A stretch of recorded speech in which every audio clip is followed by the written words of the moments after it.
Ny androany moa zany a 4 May 2024 dia andro natokana fidirana ofisialy ho an'ireo mpianatra manamboninahitra mpanamory fiaramanidina eto amin'ny tafika anabakabaka.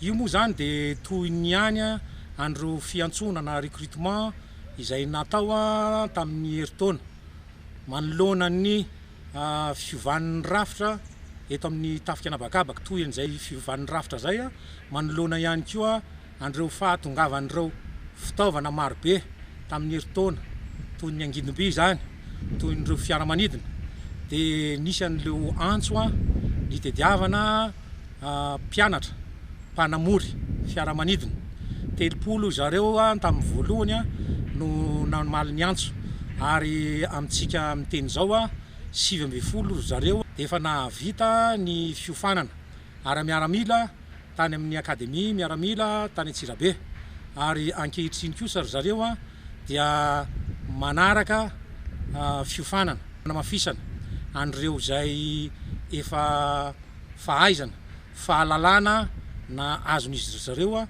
tany amin'ny fiainana sivily tany ary ihany koa fahampalalana zareo ny mahasamihafa ny fanamorina any amin'ny sivily sy ny aty amin'ny miaramila.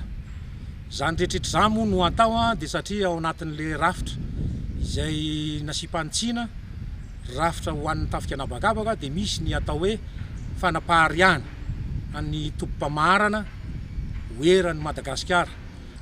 Manarak'izay mbola ao anatin'ny vina ny ananganana ny ataontsika hoe Académie de l'air. Izy io zany dia toeram-piofanana natokana ho an'ny tafika anabakabaka. Marina fa amintsika miteny zao zany ireo rehetrarehetra zay misehatra ao anatin'ny tafika anabakabaka dia nandalo fianarana tany ivelany avokoa. Dia ny tanjona zany aoriana kely ao dia ao amin'ny alalan'io Académie de l'air io no ahafahantsika manofana an'ireo olona zay antsehatra amin'ny tafika anabakabaka.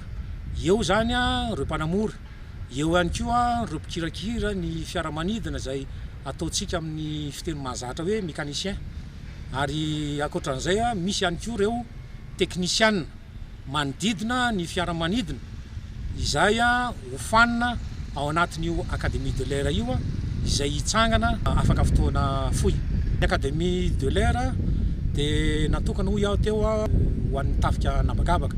Izany hoe rehefa mitsangana zany izy io dia ao daholo zany no hisy ny fiofanana ara-miaramila ary ao ihany koa zany no hisy ny fiofanana teknika amin'ny tafika anabakabaka azy.